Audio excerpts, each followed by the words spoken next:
자, 이어서 미국 시장 개장 상황 살펴보도록 하겠습니다. 미국 시장 개장하기 전 주요 뉴스들 이분과 함께 우리는 매일 보고 있죠. 자, 옆 동네 엘리트 유선남님 만나보겠습니다. 안녕하세요. 아, 네, 안녕하세요. 자, 오늘 주요 스케줄부터 한번 보도록 할게요. 네, 일단 오늘 주요 스케줄들이 이미 어느 정도 나와 있는 상황인데요. 일단 오늘 나온 데이터 중에서 수출입 물가 지수가 지금 수출 쪽이 예상보다 더 많이 낮아지고 수입 물가 지수는 예상대로 나와져 주면서 지금 미국 쪽에서 수출 쪽에 관련해서 트러블이 있는 것으로 보여졌고요. 그리고 오늘 신규 실업수당 청구 건수가 예상치를 소폭 상회해 주면서 사실상 뭐 최근에 실업 관련해서 특히 어제 FOMC 관련해서 실업 관련한 지표가 소폭 오를 거라고 얘기를 했고, 그리고 아마 그 속도는 굉장히 천천히 올라올 거라고 했는데, 그것과 예상과 비슷한 정도의 수치가 나왔고요. 그리고 뉴욕의 엠파이어 스테이트 제조업 지수는 예상치를 소폭 상회했는데요. 이거 관련해서 좀 얘기를 해드리면, 뉴욕 쪽 제조업 지수는 사실 그렇게까지 중요한 지표는 아니고, 그 바로 다음에 나와 있는 필라델피아 여는 제조업 지수가 보통 더 중요한 지수라고 얘기를 하는데 이게 예상치를 소폭 하회해 주면서 전체적으로 제조업 지수가 사실 그렇게 좋지 않은 것으로 약간 시사가 됐습니다. 그럼에도 불구하고 필라델피아 쪽 제조업 쪽 관련한 업종이 모여 있는 고용률 자체가 예상치를 조금 상회해 주면서 다음 달에 관련한 실업률을 좀 기대하게 만들었고요. 그리고 제가 오늘 발표될 것 중에서 가장 중요하다고 생각됐던 건 소매 판매 지수인데요. 자, 일단 이 소매 판매 지수가 예상치보다 많이 잘 나오기도 했습니다. 일단 0.3%로 나오면서 예상치였던 마이너스 0.1%보다 좀 커다랗게 잘 나왔는데 그 안에서 지금 잘 나오게 된 이유들을 살펴보면은요. 지금 자동차 관련해서는 한 달 동안 1%가량 판매 지수가 올랐고요. 그리고 가구, 그리고 집 관련한 것들은 1.4%, 전자제품은 0.8%, 빌딩 마테리얼, 말 건축 관련한 자재는 0.7%, 음식은 0.1%, 가솔린 원유 같은 기름 쪽 관련한 거는 0.5%, 스포츠 관련한 제품들은 1.1% 상승하면서 오늘 어떻게 보면 소매 판매 지수가 오르는데 큰 역할을 했다고 봅니다. 알겠습니다. 저기 그거 한 번만 더 설명을 해주시면 좋을 것 같아요. 필라델피아 제조업 활동 지수가 그러니까 제조업 활동이 다소 부진한데 다음 달 실업률을 높일 걸로 보인다고요? 일단 고용 자체가 이제 올라가고 있으니까 이제 고용 쪽이 실업률 지표가 잘 나올 것으로 생각보다 좀 하회하지 않을까. 음, 일단 제조업 수가 지금 당장은 안 좋은데 사실 고용률이 높아진다는 건 앞으로 있을 기대감에 관련해서는 조금 더 제조업이 좀 더 잘 나갈 가능성을 좀 시사를 하는 거거든요. 이 제조업 지수가 뭐 딱히 오늘 것만 보고 판단하는 건 아니지만 고용률 자체는 보통 고용이 좀 더 잘 되고 있다라는 것은 예상치보다 잘 나오고 있다라는 것은 제조업 지수가 다음번에 조금 더 잘 나올 가능성을 시사를 하는 거죠. 더 많은 알겠습니다. 사람들이 고용하고 있으니까. 자, 그러면 이제 소매 판매도 생각보다 잘 나왔고 지금 제조업 지수를 봤을 때 실업률도 좀 더 나쁘지 않을 것 같고 하면은 이제 경기가 그렇게 나쁘지 않겠다는 그러니까 경기 침체에 대한 우려는 조금 더 뒤로 밀릴 수 있겠네요. 네, 좀 이따가 방금 FOMC 이야기를 좀 넘어가서 이야기를 좀 더 할까 하는데, 일단 오늘 나온 지표들을 봤을 때 딱 연준이 원하는 대로 약간 그 많이들 얘기하는 골디락스 존이나 뭐 연착륙 존 정도로 가고 있는 것 같다는 생각이 좀 듭니다. 알겠습니다. 자, 그러면 FOMC 내용 저희가 뭐 많이 듣긴 했는데 유선남님께서 봤던 FOMC는 좀 어땠어요? 일단 저는 사실 아예 FOMC를 통으로 같이 많은 분들하고 같이 봤는데요. 이제 거기서 보면서 느꼈던 부분이 사실 맨 처음에 점도표가 공개가 됐을 때요. 일단 굉장히 엄청나게 매파적으로 점도표가 나왔잖아요. 이제 애널리스트들이 생각했던 건 많이 올려봐야 한 번 정도의 금리 인상을 더 하는 점도표를 생각을 했었는데 그게 아니라 두 번의 더 베이비 스텝을 받겠다라는 식의 점도표가 나왔는데 이 점도표를 모르시는 분들을 위해서 얘기를 해드리면 우리가 바로 연준 위원들이 우리가 금리 인상을 얼마나 올릴까를 투표하고 경제 전망에 대해서 투표를 하고 자신들의 예상치를 투표하는 지표를 바로 이 점도표라고 얘기를 하는데요. 그 점도표 내에서 높게 나오니까 금리를 더 많이 올릴 거라고 얘기를 하니까 주식이 급작스럽게 떨어졌었는데요. 자, 그럼에도 불구하고 재미났던 건 파월의 발언들이 사실 맨 처음에 저는 이거 보고 나서 연준이 과연 그럴 수 있을까라고 해서 이미 의문이 있는 상황에서 파월 연준 의장이 나와서 연설을 하면서 재미났던 거는 이 점도표에 대해서 생각보다 다운 플레이를 많이 했어요. 점도표를 계속해서 언급을 하면서 우리가 매파적인 마음을 갖고 있다 이런 얘기는 하지만 반대로 7월 달에 어떻게 할지 우리 정하지 않았다. 우리 앞으로 어떻게 할지 정하지 않았고 이거는 예상치일 뿐이다. 그리고 뭐 일단 뭐 인플레이션 데이터가 잘 나오면 뭐 그것도 우리가 포함을 시켜서 얘기를 하고 유동성 부족이 생기면 우린 거기에다 또 포함시켜서 얘기를 할 거다라고 얘기를 하기도 했고요. 좀 재미나게 봤던 부분은요. 이제 파월 연준 의장이 오늘 어제 좀 얘기를 하면서 스킵이란 단어를 한번 썼어요. 이제 금리 스킵이라는 스킬을 한번 썼다가 거기에 대해서 미안하다. 내가 이거 말을 잘못했고 금리 스킵이라는 단어를 쓰면 안 됐다. 금리 동결이다. 라고 얘기를 했는데요. 이런 것들에 관해서 생각보다 뉴스 매체에서는 조금 이 금리 스킵이라는 단어를 안 쓰려는 이유 자체가 아무래도 금리 동결을 계속해서 진행을 했을 때 앞으로 금리 인상을 더 안 했을 때 혹시 그런 상황을 대비해서 연준이 좀 더 신뢰성을 가져가기 위한 부분이 아니냐라고 이야기를 하는 부분들이 있었고요. 전체적으로 오늘 제가 어제 FOMC 있었던 걸 정리를 해 봤는데요. 결국 매파적이었던 부분은 점도표에 찍힌 중간값이 결론적으로 두 번의 금리 인상을 더 할 거란 것이 가장 매파적이었던 것 같고요. 그 이후에 코어 PC가 사실 전달에 3월 달에 비해서 소폭 상향 조정이 됐습니다. 이거는 아마 주거비가 떨어지지 않는 것을 좀 반영했다고 생각을 하고요. 그리고 그 어떤 연준 위원들도 금리 인하를 이번에 할 거라고 생각하지 않았던 부분이 점도표에서 재미난 부분이었던 것 같고요. 그리고 금리를 더 올린다는 것, 그리고 인플레이션이 좀 재미난 게 연준 위원들이 특히 파월이 이야기를 하면서 인플레이션이 끝나지 않았다는 걸 굉장히 강조를 많이 했어요. 특히 여기에 관해 썼던 example 중 하나가, 예 중 하나가 우리가 예전에 금리가 인플레이션이 단기적이라고 했을 때 틀리지 않았냐.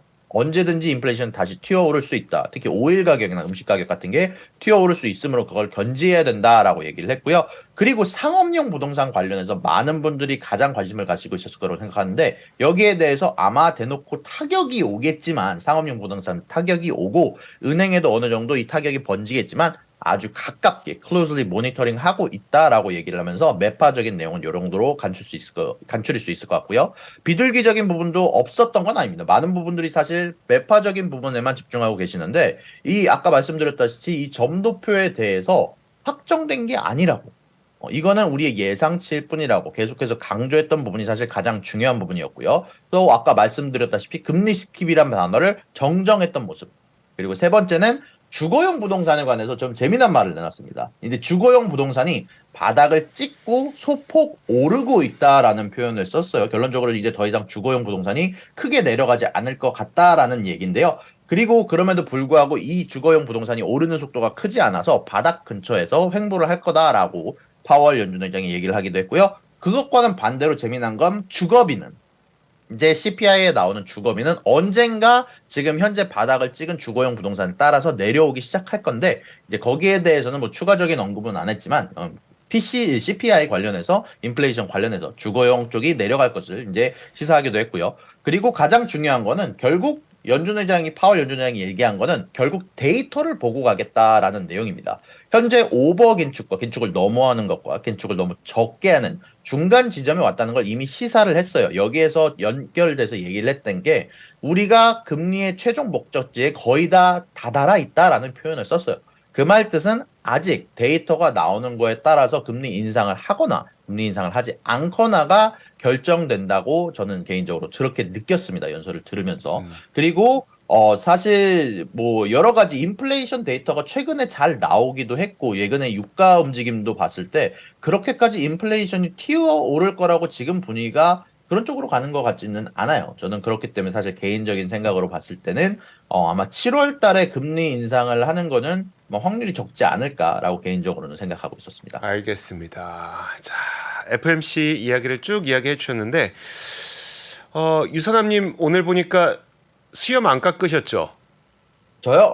네, 안 깎았습니다. 어떻게 왜 눈이시죠? 아우, FMC 보시느라고 수염을 못 깎으셨구나. 딱 티가 납니다.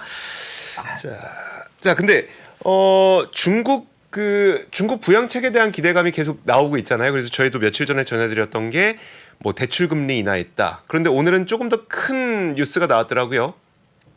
네, 맞습니다. 지금 중국 쪽에서 사실 오늘 데이터를 발표를 했는데 사실 굉장히 좀 잘 안 나왔습니다. 이제 고정자산 투자라고 해서 이제 보통 농촌을 제외한 공장, 도로, 전력망, 부동산 등의 투자 상황이 안 좋음을 시사하는 고정자산 투자가 예상치를 하회를 했고요. 산업 생산 지표도 예상치를 하회를 하고 실직률이 사실 청년 실직률이 역대 최고를 찍으면서 중국 내 상황이 안 좋은 데이터가 사실 발표가 됐어요. 근데 재미난 건 이제 중국 쪽에서 이 데이터가 나오기 한 30분 전쯤에 어느 정도 이 데이터가 나쁘지 않은 것을 막기 위해서 이제 이거에 대해서 과잉 반응하는 투자자들을 막기 위해서 바로 한 30분 전쯤에 MLF 금리라고 얘기를 하죠. 이제 중기 유동성 창구의 금리를 10bp 인하를 하면서 지금 부양책을 실행할 것에 대해서 계속해서 진행할 것에 대해서 시사를 하기도 했고요. 예전에 나왔던 단기채에 걸려서 단기 영래포에 대한 금리를 낮춘 것보다 조금 더 커다란 부양책을 실행을 한 건데요.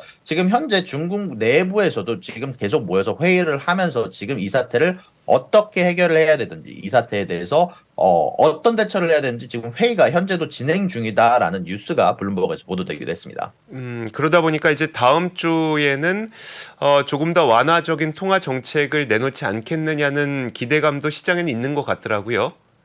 맞습니다. 지금 중국주들이 특히 항생지수라든지 지금 여러 중국주들이 잘 나가고 있는 모습들이 보여지는데 지금 데이터가 잘 나온 건 아니거든요. 결론적으로는 지금 기대감과 지금 당장 부양책을 실행하는 것에 대해서 반영을 하고 있다, 선반영을 하고 있다 정도로 보시면 좋을 것 같습니다. 알겠습니다. 알겠습니다. 자, 다음 소식은 저희가 방송하는 동안 유럽 중앙은행의 그 금리 결정이 있었고 뭐 이거 예상이 됐던 건데 25bp 결국은 인상을 했네요. 네, 맞습니다. 일단 유럽 시장은 오늘 전체적으로 안 좋은 모습을 보여줬는데요. 그 이유는 ECB가 0.25포인트를 더 올릴 것으로 예상이 되었었는데 실질적으로 예상대로 0.25포인트를 올렸고요. 그리고 좀 중요했던 거는요. 아무래도 이런 연설 가운데 안에서 한 번 더 앞으로 또 한 번 더라기보다 조금 더 금리를 인상을 할 수 있음을 시사를 했기 때문에 사실 유럽 증시가 더 안 좋게 받아들였던 것 같고요. 그리고 요것 말고도 유럽 쪽 말고도 호주 쪽에서도 추가적인 금리 인상이 가능하다라는 가능성이 부각되면서 전체적으로 오늘 유럽 쪽 시장은 분위기가 좋지 않았던 것 같습니다. 이런 것들이 영향을 미치게 될까요? 미국 시장에? 미국 시장에 직접적인 영향은 아니더라도 일단 ECB가 사실 저렇게 기준금리를 올리는 것 자체가 사실 연준 쪽에서 매파적인 포지션을 놓지 않기 때문도 사실 일부분에 포함이 되거든요. 결국 달러가 저렇게 긴축을 하게 되면 다른 나라들도 다른 국가들도 따라가야 되다 보니까 저렇게 긴축을 한다라는 생각이 좀 드는데 결론적으로는 이런 부분들이 연준에게도 뭐 영향을 주고요. 그리고 나중에 이런 부분 시장에도 간접적으로 영향을 주기도 하는 만큼 그리고 유럽 쪽에서 계속해서 활동을 하는 기업들도 있는 만큼 유럽 기준으로 유럽 쪽에서 중앙에 기반을 두고 투자하는 뭐 회사들은 사실 주가에 영향을 받을 수밖에 없겠죠. 알겠습니다. 자, 유럽 중앙은행 기준금리 인상 소식도 들어봤고요. 자, 다음으로 들어볼 소식은 어떤 이야기일까요? 일단 오늘 나왔던 소식들을 조금씩 개별주 소식하고 조금 중요한 소식들 좀 전해드리려고 하는데 트위터에서 지금 현재 고소를 당할 거라는 기사가 좀 떴어요. 지금 어떤 부분이냐면 트위터 말고 사실 대부분의 소셜 네트워크들은 음원에 관해서 보통 라이센싱을 받고 쓰는데요. 이 트위터 쪽에서 이제 노래를 게시하는 사람들이 있는데 그 사람들이 전혀 이 음원에 관한 라이센싱을 받지 않고 쓰고 있다라고 얘기를 하면서 트위터를 고소를 진행하기로 했는데요. 이것들로 인해서 곡당 약 15만 불까지도 받을 수 있는 현재 재판이 진행이 될 거라고 이야기가 나오고 있습니다. 그러면 사실 트위터는 지금 비상장 기업이니까 시장에 큰 영향은 없겠네요. 시장에 트위터에 관련한 영향은 없겠지만 뭐 돌고 돌아서 아무래도 일론 머스크가 소유한 기업들의 아, 악영향이 갈 수는 있겠죠. 아, 아. 그렇겠네요. 본인 돈으로 산 기업이니까. 자, 좋습니다. 그래서 테슬라가 빠지나요? 오늘 테슬라의 시간의 거래 낙폭이 좀 큰데. 혹시 그런 연관성이 좀 있을 것 같으세요? 어떠세요? 일단 뭐 사실 이 뉴스가 아직까지 뭐 그렇게까지 크게 진행된 뉴스는 아니라고 생각이 드는데 오늘 떨어지는 거는 아무래도 최근에 계속해서 좀 쉼없이 올라왔기 때문에 어느 정도 그런 부분들에 대한 영향을 받는 게요. 결국 어제 금리 인상에 대해서 뭐 점도표가 높게 찍혔을 때 떨어진 주식들을 봤을 때 사실 테슬라가 가장 큰 주식이라고 생각이 들었거든요. 아무래도 그냥 금리라는 부분에 사실 투자 심리에 그냥 좀 영향을 받아서 떨어지는 게 조금 더 크다는 생각은 드네요. 네, 알겠습니다. 알겠습니다. 자, 다음으로 볼 뉴스는 어디일까요? 네, 일단 개별주 소식들을 좀 준비를 했는데요. 자, 일단 이번에 픽사에서 엘레멘트라는 영화를 이제 곧 개봉을 하기로 했는데, 이제 대부분의 애널리스트들에 의하면 사실 픽사가 제작한 영화 중에서 가장 최악의 성적을 기록할 것으로 예상이 되고 있고요. 그에 따라서 최근 디즈니의 성적이 좋지 않았음을 어느 정도 이야기를 하면서 이 기사 내용을 보았을 때 애널리스트들이 현재 디즈니에 대해서 우려감을 표하고 있다. 지금 CEO가 어느 정도 트러블에 있는 게 아닌가. 요즘 특히 뭐 할리우드 내에서 여러 가지 뭐 파업들이 있었잖아요. 이런 부분들이 영향을 주는 게 아닌가라는 이야기가 나오기도 했고요. 그리고 어저께 사실 AMD 쪽에서 재미난 새로운 AI 칩을 공개를 하지 않았습니까? 근데 이 AI 칩에 관련해서 좀 여러분들한테 업데이트를 해드리려고 했는데 결국 이 AI 칩은 이 새롭게 개발되는 이제 데이터 센터들을 위해서 개발되는 엔비디아의 H100에 대응하는 칩인데요. 자, 일단 이런 부분들이 올해 말 일부 고객들에게 배송이 시작될 거라고 얘기를 했고요. 지금 이런 발표 자체가 지금 엔비디아가 거의 독점적으로 차지하고 있는 시장에 아무래도 강력한 도전이 될 것이라고 생각을 했고요. 사실 이런 부분들이 발표가 되면서 저는 엔비디아에 어느 정도 영향을 주지 않을까라고 생각을 했는데, 뭐 갑작스럽게 어제 4% 가까이 올라가는 거 보고 굉장히 놀라기도 했었는데요. 이 AMD 쪽 칩에 대해서 뭐 가격을 공개하지는 않았지만 H100과 거의 H100과 거의 대부분 비슷한 가격을 내놓을 것으로 예상을 하고 있고요. 그리고 이것 관련해서 여러 가지 시도를 많이 했는데요. 이 새롭게 개발되는 칩은요. 일단 좀 더 높은 메모리 지금 H100이 쓰는 이 칩에 대한 메모리가 120GB인데 AMD는 192GB 그리고 최신 대형 언어 모델을 실행을 하기 위해서 이제 여러 GPU가 필요한데 이 가속기라는 시스템이 있습니다. 이 가속기가 많으면 많을수록 조금 더 성능이 빨라진다고 보시면 되는데 이것도 지금 H100과 비슷한 8개의 가속기를 하나의 시스템에 연결하기도 했고요. 사실 엔비디아가 지금 어떻게 보면 AI 관련해서 독점적인 지위를 가지고 있는 이유는 이 쿠다라는 잘 개발된 소프트웨어 에코시스템이 있기 때문인데 이런 것 관련해서 AMD에서도 ROCm이라는 AI 칩용 자체 소프트웨어를 가지고 있다고 밝히기도 했고요. 이 AMD 칩이 아마존 웹 서비스와 쓰일 것으로 어느 정도 지금 예상이 되면서 일단 이런 부분들이 AMD의 주가에 영향을 주고 있는 것으로 밝혀졌습니다. 네, 알겠습니다. 사실 그 얘기는 많이 하시더라고요. 그러니까 칩만 좋다고 쓸 수 있냐 그게 아니라 엔비디아는 이제 그 칩에 사용하는 언어 모델인 쿠다까지 지금 수많은 개발자들이 어떤 언어 모델을 쓰고 있는지 보면 쿠다를 지금 사용하고 있어서 개발자들이 결국은 이제 코딩을 해야 되는데 그걸 쿠다로 사용하고 있는데 그러니까 이제 엔비디아를 쓸 수밖에 없다. 결국 엔비디아가 생태계를 만들어 놔서 칩도 좋지만 그 생태계 덕분에 이게 이렇게 되는 거지 단순히 AI 칩만 내는다고 되는 건 아니다. 이런 얘기를 많이 하고 있어서 자, 과연 정말 AMD가 새로운 칩을 내놨는데 이걸 엔비디아의 시장을 좀 가져올 수 있을지는 한번 지켜봐야 될 것 같습니다. 아, 근데 엘레멘탈이 어떤 영화길래 그렇게 혹평을 받고 있어요? 평가는 좋습니다. 평가는 좋은데요. 이제 대중들의 관심을 받지 못하고 있다라는 점이 지금 대중들의 평가는 79, 제가 알기로 애널리스트들의 평가가 한 79% 정도로 나쁘지 않다. 이 정도면 그래도 평타는 친다 정도의 영화로 알려져 있는데요. 이제 그럼에도 불구하고 미국 내에서도 그렇게까지 관심을 끌고 있지는 않아요. 최근 발표된 영화들이 뭐 여러 가지 다른 영화들이 재미난 영화들이 많기 때문인 것도 같고요. 그냥 최근에 영화에 대한 관심이 예전 같지 않다. 뭐 요즘 뭐 할리우드 내에서도 많이 파업들도 진행을 하고 있고, 아무래도 뭐 코로나가 끝난 이후에 예전만큼의 영화관으로 가서 보는 사람들이 없는 만큼 아마 실적 하회가 되는데 좀 영향을 끼치지 않았나라는 생각이 좀 듭니다. 알겠습니다. 디즈니 이제 그 전설의 경영자 밥 아이거 회장까지 다시 모시고 왔는데 아직까지는 뚜렷하게 회복될 만한 모습을 보여주지 못하고 있어서 디즈니 주주분들 많은데 참 걱정이 되긴 합니다. 어쨌든 디즈니 계속 보도록 하겠습니다. 자, 그리고 보잉 뉴스도 있었네요. 네, 맞습니다. 일단 보잉 관련해서 지금 공급업체들이 지금 현재 지금 파업 상태에 있고요. 지금 노조들이 유니언들이 지금 현재 자신들의 계약에 대해서 새로운 계약을 달라고 이야기하고 있는 만큼 이런 부분들이 보잉이 지금 현재 737에 관해서 생산에 지연이 생길 수 있음을 어느 정도 시사하는 뉴스가 나왔습니다. 그리고 이 737뿐만이 아니라 그리고 나중에 에어버스 A220 프로그램에도 영향을 끼칠 수 있을 만큼의 지금 현재 파업이 일어나고 있다라고 얘기가 나오고 있는데요.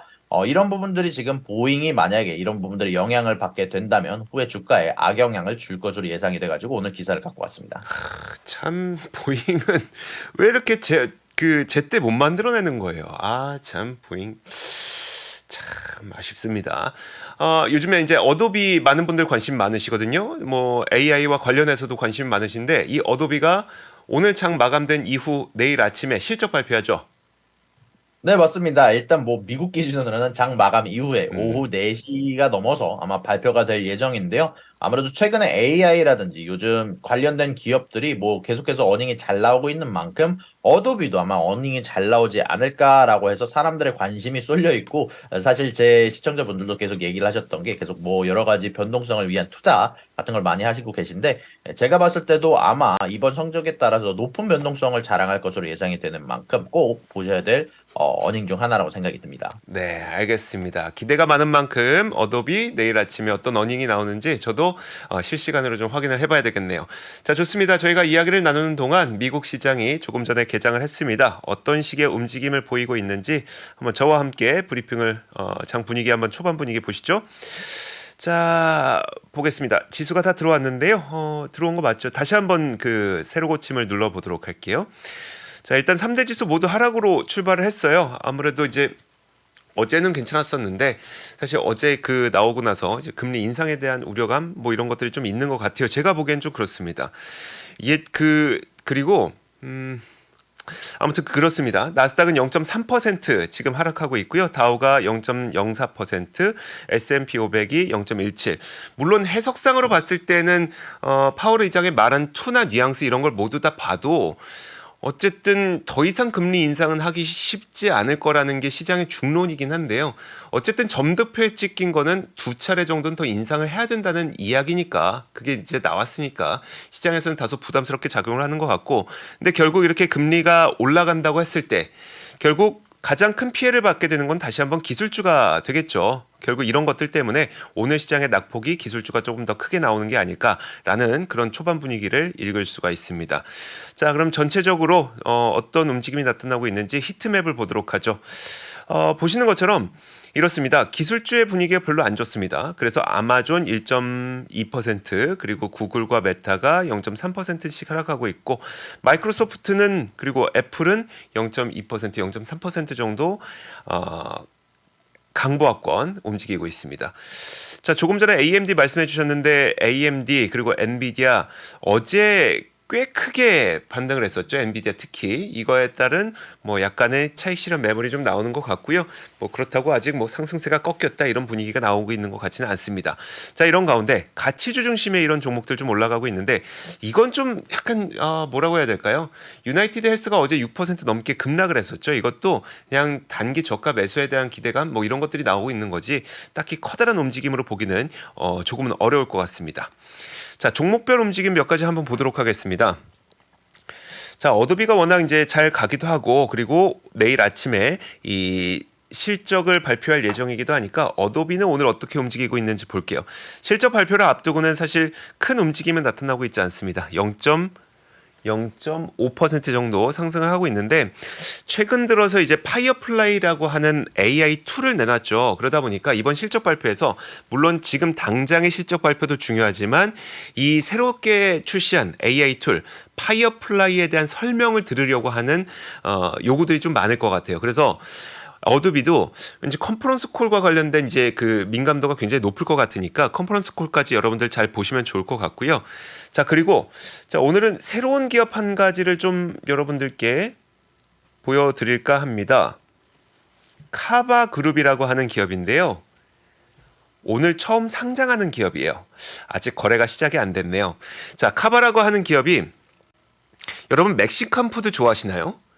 그러니까 미국 주식 투자하시면 어느 누구나 다 한 번쯤은 들어봤을 만한 치폴레 아시죠? 치폴레. 이 치폴레에 비견되는 기업인데요. 이 멕시칸 푸드를 만드는 기업입니다. 레스토랑. 자, 이래서 이 카바가 오늘 상장을 하게 되는데 한 22달러 정도의 그러니까 시초가가 형성될 것 같거든요. 근데 지금 아직 시작을 안 했죠. 이렇게 시작을 안 했다는 거는 초반 거래량이 좀 많다는 걸 의미합니다. 초반에 거래량이 엄청 많을 때에는 바로 시작을 못 해요. 이게 어떻게 되더라? 그러니까 정확하게 제가 기억이 안 나는데 어느 정도의 가격이 형성되면 몇 시간 지나고 나서 그때 시작을 하거든요. 이 카바그룹이 지금 약간 초반 거래가 좀 많은 것 같습니다. 그래서 아직 시작을 못하고 있는 것 같은데 사실 이 카바그룹 자체가 저는 매력적이고 기대가 되고 이런 것보다는 여러분들 아시겠지만 그 작년 한 해 동안 그리고 한 1년 반 동안 IPO 시장이 급격히 냉각됐었잖아요. 워낙 금리가 급등하다 보니까. 근데 오랜만에 이 카바가 IPO 시장에 출사표를 내밀면서 냉각됐었던 IPO 시장이 좀 풀리게 되는 신호로 시장에선 기대를 하고 있습니다. 그래서 사실 이 카바는 오늘 좀 잘 되는 게 좋을 것 같아요. 잘 돼야 IPO 시장도 좀 풀리는구나. 그동안 금리 때문에 IPO 시장 너무 얼어붙었었는데 좀 풀리는구나. 이런 신호를 받을 수 있을 것 같습니다. 자, 그래서 카바 지금 아직 거래가 시작되지 않았는데 여러분들께서도 관심 갖고 보시면 좋을 것 같고요. 자, 그리고 한 가지 더 보도록 하겠습니다. 자, 샤오펑인데요. XPEV죠. 자, 샤오펑. 물론 중국의 부양 기대감도 있을 것 같은데 오늘은 사실 샤오펑이 뉴스가 나왔어요. 베이징을 비롯해서 세계 도시에서 자율주행 기술을 런칭한다는 발표를 조금 전에 했습니다. 그러니까 테슬라의 그 셀프 드라이빙 시스템 그것과 비견되는 거죠. 이 자율주행 시스템을 베이징에서 런칭을 했고요. 그리고 베이징 외에 다른 세계 도시에서도 런칭을 한다고 하니까 이 기대감이 좀 샤오펑의 주가에 영향을 미치고 있는 걸로 보이고요. 지금은 4.3% 정도 오르고 있습니다. 사실 저는 이제 중국의 부양책 얘기가 자꾸 나오다 보니까 좀 관심을 갖고 있는 종목들이 몇 개가 있는데 하나씩 보여드리도록 하죠. 첫 번째가 에스티로더입니다. 자, 에스티로더 참 안 좋은 시간을 보내왔었죠. 근데 최근에 좀 고개 들고 있죠. 사실 이 시점이 거의 중국에 대한 부양 기대감과 약간 맞물리고 있어요. 자, 그리고 또 볼 수 있는 게 나이키.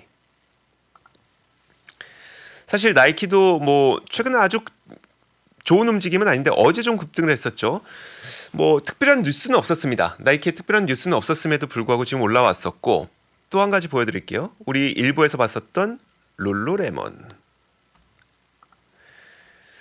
자, 이 룰루레몬도 실적 발표되고 좋았다가 다시 하락했다가 최근에 다시 올라가고 있는 그런 모습이 나타나고 있거든요. 사실 룰루레몬도 중국의 기대감을 많이 갖고 있는 기업이기도 하고요.